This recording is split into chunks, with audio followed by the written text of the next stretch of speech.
O motorista de táxi parou um quarteirão antes e disse: "É aqui que você desce. Não me faça dizer duas vezes." Seus olhos estavam fixos no espelho retrovisor, os nós dos dedos brancos no volante. 3 SUVs pretos estão nos seguindo a 6 quarteirões. Você tem talvez 30 segundos antes que nos cerquem. Olhei para trás e os vi. Formação profissional, vidros escuros, movendo-se com precisão coordenada, que fez meus instintos de promotor gritar em perigo. "Miguel é o Carneiro Ruiz, o açougueiro, está naquele veículo da frente", disse o motorista, seu sotaque carregado de autenticidade das ruas. "Você processou o sobrinho dele ano passado, mandou ele para o corredor da morte por triplo homicídio. Ele se virou e eu vi tatuagens desbotadas de gangue no pescoço que sua gola havia escondido. Los Hermanos Incorporated, o tipo que marcava alguém para a vida no submundo criminoso. Meu nome é Ricardo Silva. Costumava andar com Los Hermanos antes de ficar esperto. Os SUVs estavam se aproximando, talvez 50 metros atrás de nós. Através do para-brisa do veículo da frente, pude distinguir uma figura gesticulando para os outros motoristas, coordenando seu padrão de ataque com precisão militar. "O caso Rodrigues", disse eu, água gelada inundando minhas veias quando a memória voltou. Garoto de 15 anos. 3 pessoas fuziladas em plena luz do dia na frente de um centro comunitário. Montanha de evidências que parecia inabalável. A sentença de morte pela qual lutei. As apelações que defendi. As ameaças que me seguiram por meses depois. Ricardo entrou no Grand Central Markets. Caos de carregamento. Vendedores e compradores criando o tipo de multidão que assassinos profissionais evitavam. 8 anos atrás, meu irmão mais novo, Diego, ia testemunhar contra Los Hermanos num caso de assassinato. Você era o promotor dele. Sua voz ficou fria, amarga com anos de raiva suprimida. Você escolheu não colocá-lo em custódia protetiva. Muito caro. Muita papelada para uma criança assustada. A memória me atingiu como um golpe físico. Diego Silva, 19 anos, assustado, mas determinado a fazer a coisa certa. Eu havia tomado uma decisão calculada baseada em restrições orçamentárias e diretrizes departamentais que priorizavam casos de alto perfil sobre segurança individual de testemunhas. 3 dias antes do julgamento, Diego foi encontrado baleado estilo execução num beco a 6 quarteirões do tribunal. Minha filha Isabela tem 7 anos agora, continuou Ricardo, já se esticando para abrir minha porta. Ela me ensinou algo sobre perdão que nunca aprendi nas ruas. Pessoas podem fazer coisas ruins e ainda escolher fazer coisas boas depois. Homens de ternos caros estavam saindo dos SUVs 2 quarteirões adiante, movendo-se em nossa direção com a coordenação fluida de operadores de forças especiais. 200 pessoas naquele mercado, 15 saídas diferentes. Los Hermanos não vão começar a atirar numa multidão. Traz muita atenção policial e federal. A voz de Ricardo estava urgente, desesperada. Corra direto até o ponto de peixe do Carlos no canto dos fundos. Diga que Ricardo te mandou. Ele te levará ao túnel de serviço que leva à 7ª rua. Saltei do táxi para a sobrecarga sensorial do mercado. Vendedores apregoando produtos frescos em espanhol e português. Famílias comprando ingredientes para o jantar.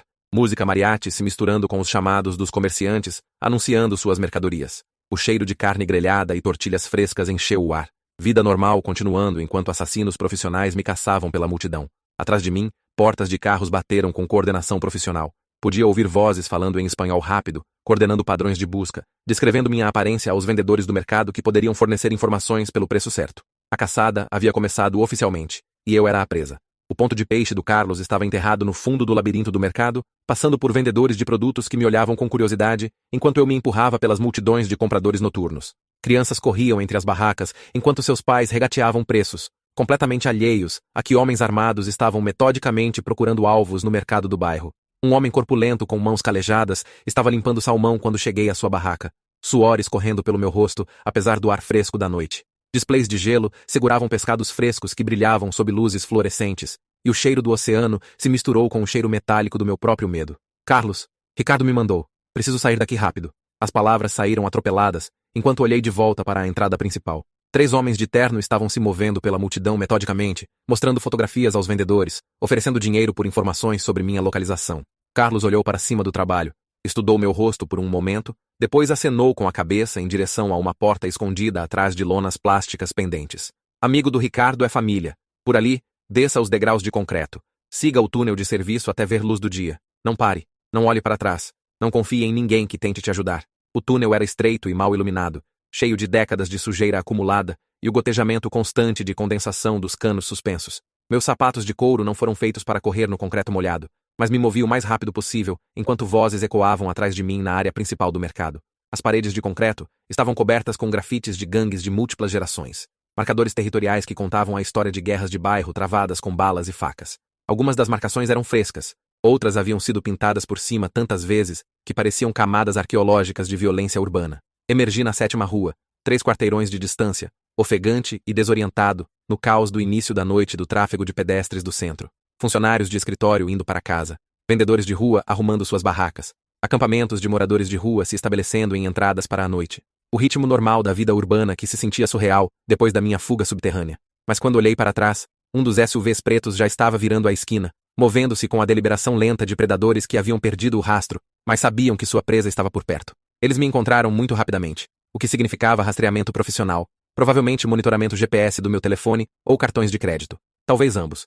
Mergulhei no primeiro negócio que vi. Um pequeno escritório de advocacia que ficava aberto até tarde para clientes que não conseguiam marcar compromissos durante o dia. A sala de espera era apertada, mas limpa, cheia de panfletos legais em espanhol e formulários de imigração que sugeriam que serviam à população indocumentada do bairro. Preciso usar seu telefone, disse para a recepcionista, tirando minha carteira de promotor com mãos trêmulas. É uma emergência federal. Pessoas estão tentando me matar. A jovem mulher atrás da mesa, talvez 25 anos, com olhos gentis e comportamento profissional, olhou para minha identificação, depois para minha aparência obviamente perturbada. Você é o promotor Michael Castilho, disse ela, o reconhecimento surgindo em sua voz. Vi você no Canal 7 mês passado falando sobre a condenação Rodrigues, como provou que o sistema de justiça funciona. Ela olhou para as janelas da frente onde 2 homens de terno haviam se posicionado do outro lado da rua. Tem pessoas lá fora perguntando sobre você. Apareceram logo depois que você entrou. Meu sangue virou gelo. Eles não estavam apenas me rastreando. Estavam antecipando meus movimentos, cobrindo rotas de fuga, questionando possíveis ajudantes, operando com recursos e coordenação que sugeriam dinheiro sério e meses de planejamento por trás da tentativa de assassinato. Maria Gonzalez, de acordo com sua placa de identificação, gesticulou em direção a um corredor dos fundos forrado com fotos de família e desenhos de crianças. Estacionamento de funcionários atrás do prédio. Mas talvez você devesse ligar para a polícia, em vez de ficar correndo pelo centro da cidade assim. Sua preocupação era maternal, genuína, o instinto de alguém vendo uma pessoa tomar decisões perigosas. Los Hermanos têm informantes dentro do departamento de polícia, expliquei, movendo-me em direção à saída dos fundos enquanto tentava controlar meu pânico. Ligar para as autoridades locais pode apenas dizer a eles exatamente onde estou. Pausei na porta. Depois que eu sair, tranque tudo. Não deixe ninguém entrar. Não responda perguntas. Essas pessoas matam testemunhas sem hesitação. O estacionamento de funcionários era apertado e mal iluminado, cercado por cerca de arame que dava para um beco onde acampamentos de moradores de rua haviam sido estabelecidos nas sombras, entre postes de luz quebrados. Carrinhos de compras cheios de pertences, lonas esticadas entre carros abandonados, a infraestrutura de pessoas que haviam sido esquecidas pelo sistema que eu representava. Meu carro ainda estava estacionado no Tribunal do Centro, supondo que não tivesse sido armadilhado com explosivos ou estivesse sendo monitorado por mais da sua equipe de vigilância. Eu precisava de transporte, mas todo táxi, todo aplicativo de carona, toda opção de transporte público poderia estar comprometida por pessoas com dinheiro e conexões suficientes. Eu precisava de ajuda federal. Alguém com jurisdição e recursos que Los Hermanos não pudesse comprar ou intimidar. A agente Diana Reeves da Força Tarefa de Crime Organizado do FBI havia trabalhado no caso Rodrigues comigo, e ela havia sido vocal sobre falhas de proteção a testemunhas que mataram pessoas desnecessariamente. O telefone público que encontrei 4 quarteirões adiante era uma relíquia de antes da tecnologia celular, do tipo que a maioria das pessoas ignorava, mas que não podia ser rastreado ou monitorado remotamente. Minhas mãos tremeram quando disquei o número direto da Diana, esperando que ela ainda estivesse trabalhando no turno da noite, que agentes federais faziam quando perseguiam o crime organizado. Diana atendeu na segunda chamada, sua voz aguda com a eficiência de agente federal noturno. Reeves. Agente Reeves. Aqui é Michael Castilho. Los Hermanos está me caçando hoje à noite. Operação profissional, múltiplos veículos, coordenação que sugere meses de planejamento. Preciso de proteção federal imediatamente. Minha voz estava firme apesar do pânico arranhando meu peito. Onde você está agora? Seu tom mudou para modo de gerenciamento de crise. O tipo de foco que vinha de anos lidando com emergências federais. Está em algum lugar defensável? Telefone público na Spring Street, mas eles me encontraram em 3 locais diferentes dentro de minutos da chegada.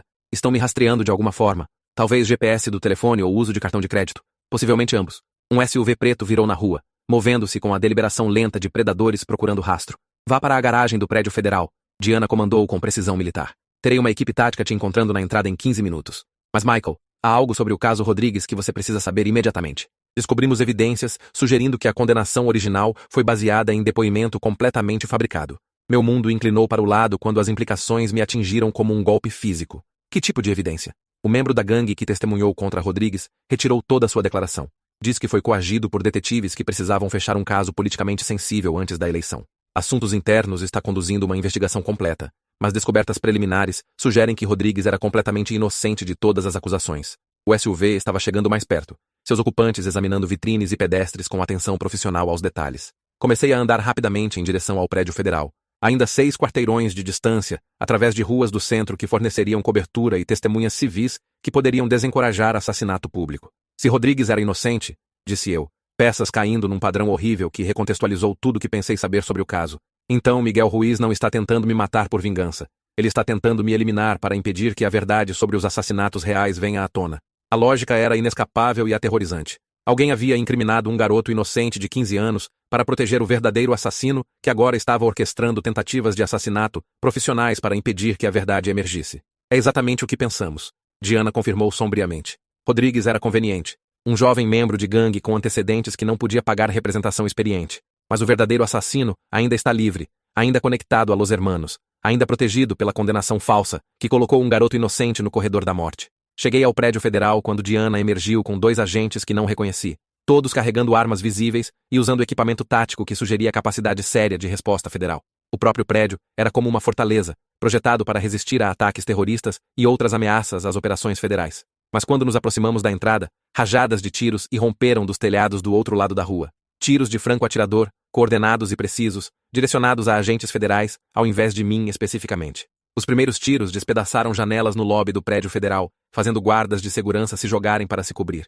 Diana me empurrou atrás de barreiras de concreto, enquanto balas faiscavam nas fachadas dos prédios e despedaçavam janelas de negócios próximos. Abaixe-se e permaneça abaixado, ela gritou no rádio, coordenando resposta com unidades de apoio por toda a cidade. Isso não era mais violência aleatória de gangue, era guerra contra a aplicação da lei federal. O escopo e coordenação sugeriam recursos muito além das capacidades típicas de gangues de rua, possivelmente treinamento militar e equipamento que indicava conexões federais sérias. Eles não estão apenas tentando matá-lo, Diana gritou sobre os tiros, enquanto coordenava respostas de rádio com equipes táticas. Estão atacando toda a equipe de investigação, todos que poderiam expor a verdade sobre Rodrigues e as outras condenações falsas que descobrimos. Os tiros pararam tão subitamente quanto haviam começado. Retirada profissional coordenada com a mesma precisão militar do ataque inicial. Mas a mensagem era inconfundível. Los Hermanos havia evoluído além das capacidades de gangue de rua para algo com recursos federais e conexões de alto nível. Sirenes uivaram à distância quando unidades de apoio responderam a relatórios de tiros automáticos no Distrito Federal. Veículos de emergência, equipes SWAT, marshals federais, o tipo de resposta que normalmente desencorajaria organizações criminosas de continuar suas operações. Precisamos levá-lo para uma instalação segura imediatamente, Diana disse quando veículos blindados cercaram o prédio federal. Em algum lugar que eles não possam antecipar, não possam infiltrar, não possam atacar sem provocar resposta massiva das forças da lei e investigação federal. A Casa Segura era um complexo fortificado no Distrito Industrial, cercado por sensores de movimento, câmeras de segurança e agentes federais que haviam sido retirados de outras tarefas para proteger testemunhas no que rapidamente se tornava a maior investigação de crime organizado da história da cidade. Por dentro, a instalação parecia mais um centro de comando militar do que um local de proteção a testemunhas. Múltiplas telas de computador exibiam feeds de vigilância, interceptações de comunicação, registros financeiros e gráficos organizacionais, mostrando conexões entre Los Hermanos e vários negócios legítimos e agências governamentais. Quantos outros casos? Perguntei a Diana, enquanto revisávamos arquivos, mostrando corrupção sistemática, abrangendo múltiplos anos e dezenas de condenações. Quantas pessoas inocentes estão sentadas na prisão, enquanto os verdadeiros assassinos operam livremente sob a proteção de Los Hermanos? Contagem preliminar mostra pelo menos 23 casos nos últimos 7 anos. Ela respondeu, espalhando fotografias e documentos judiciais pela mesa de conferência, todos envolvendo testemunhas convenientes que depois se retrataram, todos com evidências que agora parecem fabricadas ou manipuladas para garantir condenações. Os padrões eram inegáveis, uma vez que se sabia o que procurar. Jovens réus com representação inadequada, testemunhas-chave com conexões a Los Hermanos, evidências que apareciam e desapareciam em momentos convenientes, juízes e promotores que pareciam incomumente motivados a garantir condenações específicas. Meu telefone seguro vibrou com uma mensagem de um número desconhecido. Verifique a escola da sua filha. O treino de futebol foi cancelado hoje devido a preocupações de segurança. A ameaça era direta, pessoal, escalando além da minha própria segurança para membros da família que não tinham nada a ver com processos de gangues. A equipe técnica da Diana rastreou a mensagem enquanto eu freneticamente ligava para minha ex-esposa Catherine. Nenhuma resposta no celular dela, nenhuma resposta em casa, caixa postal cheia com mensagens não ouvidas que sugeriam que algo estava seriamente errado. Emma deveria estar na escola primária Lincoln para futebol depois da aula, mas quando liguei para o escritório principal, disseram que o treino havia sido cancelado devido a preocupações de segurança. Eles têm Emma, disse eu, as palavras se sentindo como vidro partido, arranhando minha garganta.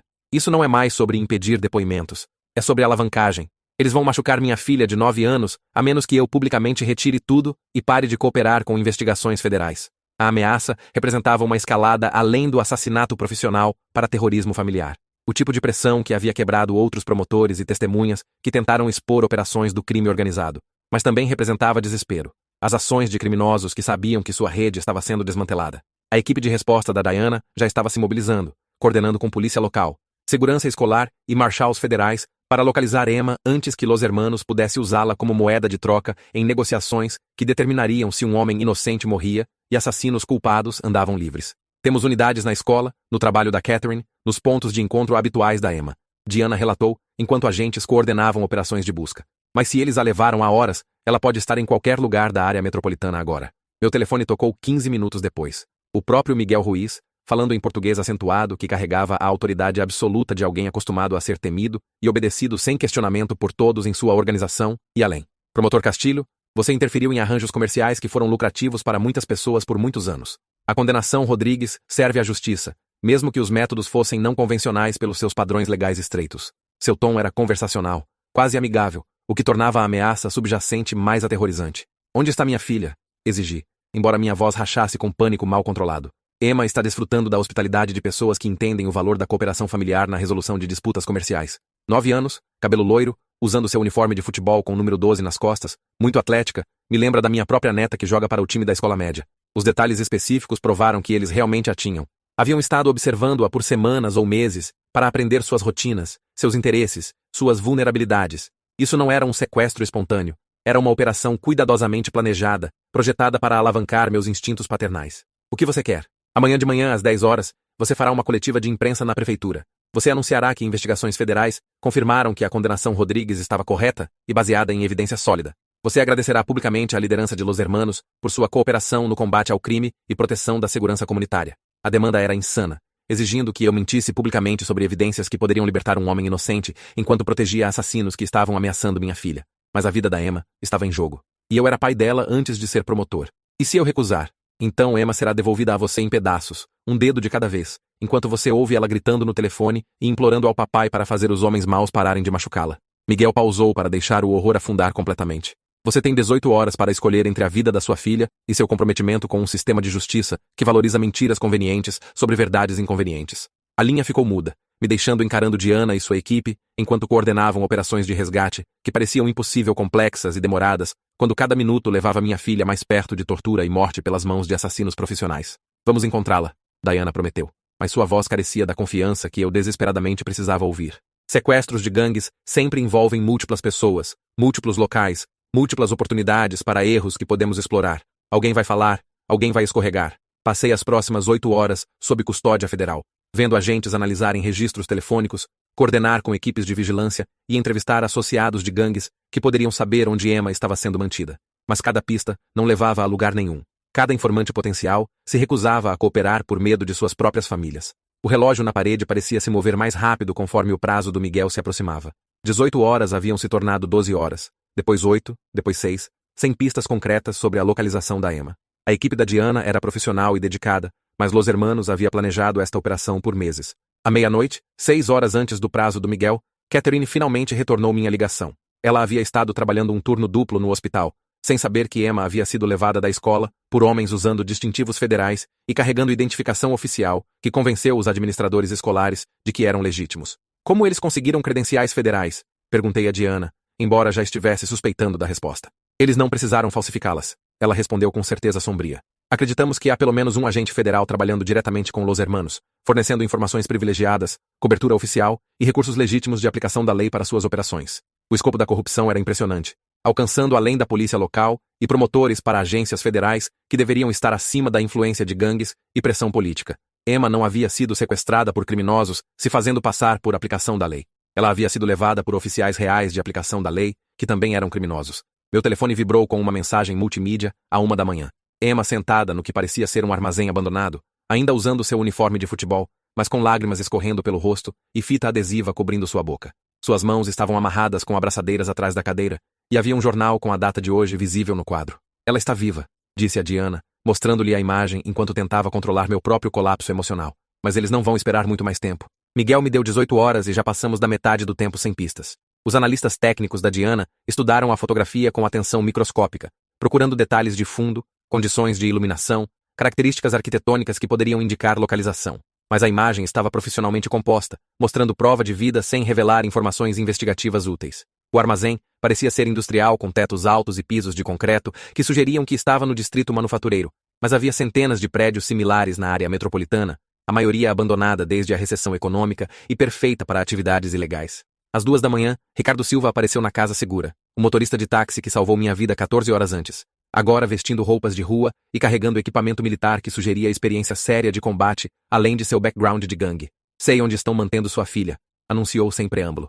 Los Hermanos usa o mesmo armazém para todos os seus projetos especiais, o mesmo lugar onde torturaram meu irmão antes de matá-lo 8 anos atrás. Diana pareceu cética.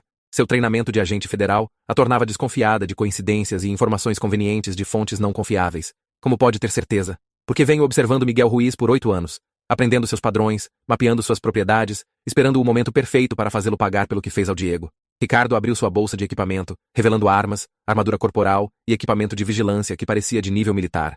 O armazém está no distrito industrial, cercado por prédios abandonados que fornecem cobertura para atividades ilegais. Normalmente, é guardado por 8 a 10 homens, mas a maioria de Los Hermanos está espalhada pela cidade hoje à noite protegendo outras operações. Emma está sendo mantida por talvez 4 homens, todos focados em prevenir batidas policiais. Esta é uma investigação federal, Diana protestou, citando protocolos que pareciam inadequados para a crise atual. Não podemos autorizar envolvimento civil em operações de resgate armadas, especialmente envolvendo membros de gangues com históricos criminais. Então não autorizem, Ricardo respondeu friamente. Apenas não interfiram nisso. Seus protocolos de resposta federal levarão horas para coordenar e aprovar através de canais apropriados. E o prazo do Miguel é em 4 horas. Emma não tem tempo para procedimentos burocráticos apropriados. Olhei para Diana, depois para Ricardo, depois para a fotografia da minha filha aterrorizada, amarrada a uma cadeira em algum armazém abandonado por Deus. Os agentes federais eram profissionais, mas estavam limitados por regras e procedimentos que criminosos ignoravam. O que exatamente está propondo? Elimino os guardas, protejo o prédio, extraio Emma para a segurança. Então seus agentes federais chegam como apoio, prendem qualquer um ainda respirando e recebem crédito oficial pela operação de resgate. O plano de Ricardo era brutalmente simples e completamente ilegal. Não me importo com reconhecimento ou proteção legal. Só quero que Miguel sofra do jeito que fez minha família sofrer. O rádio da Diana crepitou com atualizações de equipes de vigilância que não encontraram nada útil. Coordenadores SWAT que precisavam de tempo adicional para planejamento e liberação legal. Promotores federais que estavam analisando implicações legais enquanto uma criança estava sentada num armazém com assassinos. Como sabemos que você não está trabalhando com eles? Diana fez a pergunta óbvia. Como sabemos que esta não é outra armadilha projetada para eliminar testemunhas federais e completar sua operação? Ricardo tirou seu telefone e nos mostrou uma fotografia. Uma garotinha com rabos de cavalo e um sorriso radiante segurando um desenho de giz de cera que dizia "Te amo, papai", em letras irregulares cercadas por corações e flores. Esta é Isabela, minha filha. Ela tem 8 anos agora. A razão pela qual deixei Los Hermanos. A razão pela qual me mantive limpo, apesar de toda a tentação de retornar à vida que quase destruiu eu e minha família. Sua voz estava calma, emocional, completamente sincera. Emma me lembra da Isabela quando era mais nova, inocente, confiante, acreditando que adultos existem para proteger crianças de monstros. Ricardo tirou fotografias adicionais, mostrando Isabela em eventos escolares, festas de aniversário, reuniões familiares onde estava claramente cercada por pessoas que a amavam. Sei como é perder família para a violência de Los Hermanos. Não vou deixar outra criança sofrer porque adultos estão com muito medo ou são muito burocráticos para agir. Tomei a decisão que salvaria a vida da minha filha ou nos mataria no processo. Fazemos isso, mas estou indo com você. Diana tentou objetar, citando protocolos federais e responsabilidade legal que pareciam irrelevantes quando a vida da minha filha estava em jogo. Mas eu já estava vestindo o equipamento tático da bolsa de suprimentos do Ricardo, verificando armas com as quais havia treinado durante cursos de segurança para promotores. Emma é minha responsabilidade. Falhei em proteger seu irmão 8 anos atrás, e essa falha o fez ser assassinado pelas mesmas pessoas que têm minha filha agora. Não vou falhar com minha própria filha. O distrito de armazéns às 3 da manhã era uma paisagem de sombras e abandono. Prédios vazios que haviam sido esvaziados pela recessão econômica e nunca reconstruídos. Acampamentos de moradores de rua ocupavam algumas estruturas. Traficantes de drogas usavam outros. Mas a maioria estava simplesmente abandonada à deterioração e oportunidade criminal. Ricardo sabia exatamente como se aproximar sem acionar sistemas de segurança. Quais rotas forneciam cobertura de câmeras de vigilância, quais entradas eram monitoradas por vigias de gangue. Seu conhecimento era detalhado, específico, resultado de anos de planejamento para este momento exato. 4 guardas visíveis do meu reconhecimento, ele sussurrou, enquanto nos agachamos atrás de um container de carga a 60 metros do prédio-alvo. 2 na entrada principal, 1 na doca de carga, 1 patrulhando o perímetro. Miguel não está aqui pessoalmente. Está em sua propriedade planejando sua coletiva de imprensa e se preparando para as consequências políticas. O plano de Ricardo era elegante em sua simplicidade. Ele eliminaria os guardas externos silenciosamente enquanto eu criava uma distração na entrada principal para desviar a atenção de sua infiltração. Uma vez que o prédio estivesse seguro, localizaríamos Emma e a extrairíamos antes que reforços de Los Hermanos pudessem responder ao ataque. Mas quando nos movemos para a posição, tudo mudou. O armazém não estava apenas guardado por membros de gangue. Estava cercado por agentes federais conduzindo sua própria operação de resgate. A equipe da Diana havia analisado a fotografia, identificado locais possíveis e lançado um assalto coordenado sem esperar por Ricardo e eu. Tiros irromperam de múltiplas direções quando equipes táticas do FBI encontraram segurança de Los Hermanos, que não esperava que a aplicação da lei os encontrasse tão rapidamente. Os membros da gangue haviam se preparado para uma possível batida policial, mas não para um assalto federal completo com equipamento de nível militar e coordenação profissional. Ricardo me puxou para a cobertura quando balas faiscaram em superfícies de concreto e metal ao nosso redor, o som ecoando pelo distrito industrial como uma zona de guerra. Seus amigos federais acabaram de começar uma batalha. Ele gritou sobre o caos. Emma está dentro daquele prédio com homens armados que sabem que estão prestes a ser presos ou mortos. Não tem mais nada a perder e toda razão para eliminar testemunhas. Através da fumaça e rajadas, pude ver agentes federais avançando no armazém, enquanto membros de gangue retornavam fogo de posições defensivas atrás de equipamento industrial e barreiras de concreto. Táticas profissionais de ambos os lados, mas Emma estava presa no centro de um campo de batalha. Ricardo apontou para uma entrada de serviço que não estava coberta nem pela equipe de assalto federal, nem pelos defensores de gangue. Aquela porta leva à seção de escritório onde estão mantendo Emma. Posso te levar até lá, mas estaremos por nossa conta uma vez dentro do prédio. Segui-o através de terreno aberto, varrido por fogo cruzado, meu coração martelando enquanto balas assobiavam sobre nossas cabeças e explosões sacudiam a estrutura do armazém. A porta de serviço estava destrancada, abrindo para um labirinto de escritórios e salas de estoque que cheiravam a poeira, abandono e algo pior que poderia ter sido sangue velho. O corredor estava forrado com escritórios vazios que outrora abrigaram a administração manufatureira, agora cheios de equipamento de processamento de drogas e outras evidências de atividade criminal. Grafite de gangue cobria as paredes. Marcadores territoriais misturados com ameaças contra organizações rivais e aplicação da lei. A voz da Emma ecoou de algum lugar mais fundo no prédio, chorando por seu papai, implorando a alguém para não machucá-la mais. O som despedaçou algo dentro de mim, substituindo medo por raiva que fez minhas mãos ficarem firmes e meu propósito absolutamente claro. Encontramos-a num escritório dos fundos que havia sido convertido numa área de retenção, amarrada a uma cadeira de metal com fita adesiva sobre sua boca. Guardada por dois homens que estavam mais focados no tiroteio lá fora do que em proteger sua prisioneira. Ricardo matou ambos com golpes de faca na garganta. Sangue se acumulando no carpete industrial que havia visto muita violência. Papai! A voz da Emma estava abafada pela fita, mas seus olhos mostraram alívio misturado com terror quando percebeu que eu estava realmente lá, não apenas outra alucinação trazida pelo medo e exaustão. Ela havia estado chorando por horas, seu uniforme de futebol manchado com sujeira e pior, mas parecia fisicamente ilesa. Cortei suas amarras com a faca do Ricardo enquanto ele verificava o corredor para ameaças adicionais. Sua paranoia profissional nos mantendo vivos num prédio cheio de pessoas que queriam nos matar. Emma, querida, estamos te tirando daqui agora mesmo. Não olhe para os homens no chão. Apenas se segure no papai e mantenha seus olhos fechados. O tiroteio lá fora estava se intensificando quando agentes federais invadiram a área principal do armazém e membros de Los Hermanos fizeram sua resistência desesperada final contra poder de fogo esmagador da aplicação da lei. Precisávamos escapar antes que o prédio ficasse completamente cercado por agentes federais que poderiam não distinguir entre sequestradores e resgatadores. Ricardo nos guiou através de corredores de serviço que evitavam o conflito principal. Seu conhecimento do layout do prédio se mostrando inestimável para a navegação através de uma estrutura projetada mais como fortaleza do que armazém. Mas quando nos aproximamos da saída que planejávamos usar, o próprio Miguel Ruiz apareceu com 4 guarda-costas pesadamente armados. Promotor Castilho, ele disse com calma aterrorizante, como se estivéssemos nos encontrando numa função social, ao invés de no meio de uma batalha de tiros que determinaria se minha filha viveria ou morreria. Ofereci a você uma escolha simples entre a vida da sua filha e a vida do Rodrigues. Ao invés disso, você escolheu envolver agentes federais no que deveria ter sido uma negociação familiar privada. A escolha não era real, respondi, mantendo Emma atrás de mim, enquanto Ricardo se posicionou para combate contra probabilidades que provavelmente nos matariam a todos. Rodrigues é inocente, e você sabe disso. Você matou essas pessoas você mesmo e deixou ele levar a culpa para proteger suas próprias operações e manter sua rede. Miguel sorriu com diversão genuína. A expressão de alguém que havia manipulado o sistema de justiça por tanto tempo que o considerava um jogo ao invés de instituição. Rodrigues era culpado de estar no lugar errado com conexões inconvenientes com pessoas que poderiam identificar as operações reais. Às vezes, a justiça requer soluções práticas para problemas complexos que promotores idealistas não entendem. Ele gesticulou para seus guarda-costas, que levantaram rifles de assalto que transformariam o corredor num campo de morte. Sua filha agora pagará o preço pela sua teimosia idealista e sua recusa em aceitar arranjos comerciais razoáveis. Ricardo se moveu com letalidade profissional. 8 anos de raiva suprimida canalizados em violência, precisa que havia sido planejada e ensaiada incontáveis vezes. 2 guarda-costas estavam mortos antes que pudessem disparar suas armas. Um terceiro estava no chão com um ferimento na garganta que o mataria em minutos. Mas o quarto conseguiu dar uma rajada que acertou Ricardo no ombro e o fez girar. Miguel sacou sua própria arma, uma pistola cromada que brilhava sob a iluminação industrial, e a apontou diretamente na cabeça da Emma. Larguem suas armas ou a criança morre agora mesmo, e vocês assistem o cérebro dela respingar no concreto antes que eu mate vocês também. Sua voz estava firme, factual, o tom de alguém que havia matado crianças antes, sem perder sono ou sentir remorso.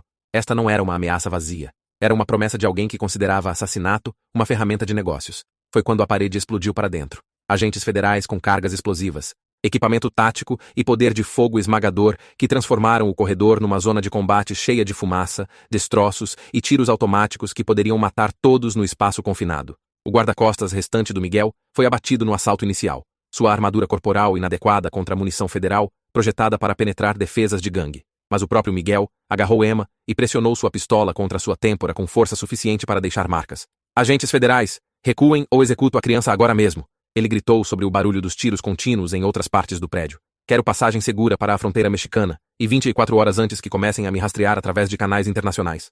Diana Reeves apareceu através da brecha, sua arma apontada para Miguel, mas incapaz de atirar sem arriscar a vida da Emma. Solte a criança e podemos negociar termos. Machuque-a, e não há lugar na terra onde possa se esconder dos recursos federais de aplicação da lei. Sua aplicação da lei federal vem me caçando por 15 anos sem sucesso.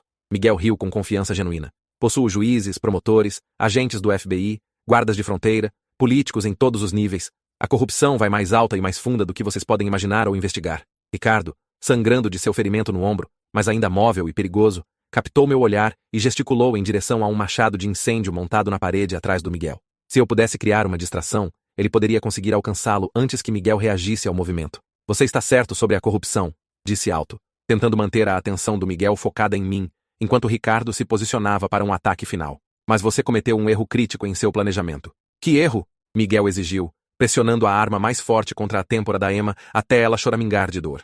Você matou a agente Sarah Chen mês passado porque ela estava chegando muito perto da verdade sobre suas conexões federais. Mas Chen tinha um parceiro que vem trabalhando disfarçado por 2 anos documentando cada suborno, cada ameaça, cada assassinato que sua organização cometeu. Era uma mentira completa.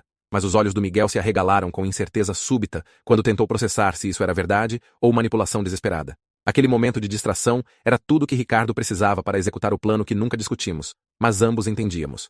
Ricardo saltou para o machado de incêndio enquanto eu me joguei no braço da arma do Miguel, desviando sua mira da cabeça da Emma para o teto. A arma disparou 2 vezes, balas ricocheteando nas paredes de concreto e criando faíscas que iluminaram o corredor esfumaçado. Emma gritou e rolou para longe da luta, seu uniforme de futebol rasgado, mas seu corpo intacto. Ricardo enterrou o machado no peito do Miguel com força suficiente para quebrar costelas e perfurar órgãos que o matariam lenta e dolorosamente. Isso é pelo Diego, Ricardo disse calmamente, vendo Miguel morrer no chão do armazém numa poça de sangue que se misturou com destroços do assalto federal. E pela Emma, e por toda outra pessoa inocente que sua família destruiu ao longo dos anos.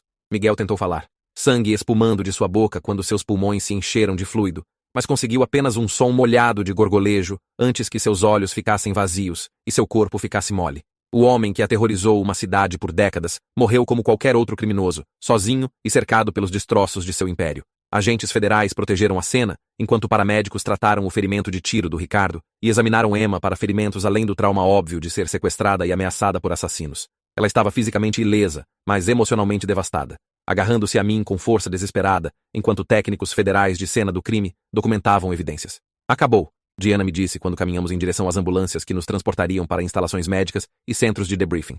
A rede do Miguel está acabada. Temos registros financeiros, interceptações de comunicação, testemunho de membros de gangue sobreviventes que querem cooperar ao invés de enfrentar acusações federais de conspiração. As consequências levaram 18 meses para serem completamente resolvidas quando promotores federais construíram casos contra dezenas de réus, de membros de gangue de rua, a juízes federais que vinham recebendo subornos por anos.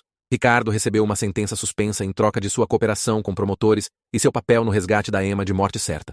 O agente federal disfarçado que inventei se revelou real. A agente Jennifer Walsh havia coletado evidências por 3 anos antes que Miguel descobrisse sua investigação e ordenasse seu assassinato. Sua morte acelerou o cronograma federal, forçando-os a agir antes que seus casos estivessem completamente preparados. Rodrigues foi exonerado e libertado após cumprir 2 anos no corredor da morte por crimes que não cometeu. A compensação que recebeu do Estado foi substancial, mas não pôde restaurar sua fé num sistema de justiça que estivera disposto a executá-lo por conveniência política e ambição promotorial. Emma se recuperou fisicamente de seu sequestro, mas precisou de terapia extensiva para processar o trauma de ser mantida por pessoas que haviam ameaçado torturá-la e matá-la enquanto seu pai ouvia impotente. Ela aprendeu a dormir durante a noite novamente, mas ainda verifica fechaduras de portas e pergunta onde estou indo sempre que saio de casa. Renunciei como promotor distrital e agora trabalho para o Projeto Inocência, investigando condenações injustas e lutando por pessoas presas por sistemas corruptos que valorizam conveniência sobre verdade. O trabalho paga significativamente menos, mas se sente mais honesto, focado em justiça real, ao invés de estatísticas de condenação e avanço político. Ricardo voltou a dirigir táxi, mas também faz trabalho voluntário para grupos de defesa de vítimas, usando seu conhecimento de rua para ajudar agentes federais a entender operações de gangue de uma perspectiva interna. Sua filha, Isabela, tem 15 anos agora e quer estudar justiça criminal na faculdade, inspirada pela transformação de seu pai de criminoso para herói. 5 anos depois, Los Hermanos foi completamente desmantelada como organização criminosa. 43 membros foram condenados em acusações federais, incluindo 12 oficiais de aplicação da lei que vinham fornecendo proteção e informações privilegiadas. A rede de corrupção se estendia de policiais de rua a promotores federais, mas finalmente entrou em colapso quando pessoas ordinárias escolheram coragem sobre conformidade. Às vezes penso sobre aquela corrida de táxi, sobre a decisão do Ricardo de salvar o promotor que havia falhado com seu irmão anos antes. Como minha vida e a vida da Emma teriam terminado se ele tivesse escolhido vingança sobre redenção.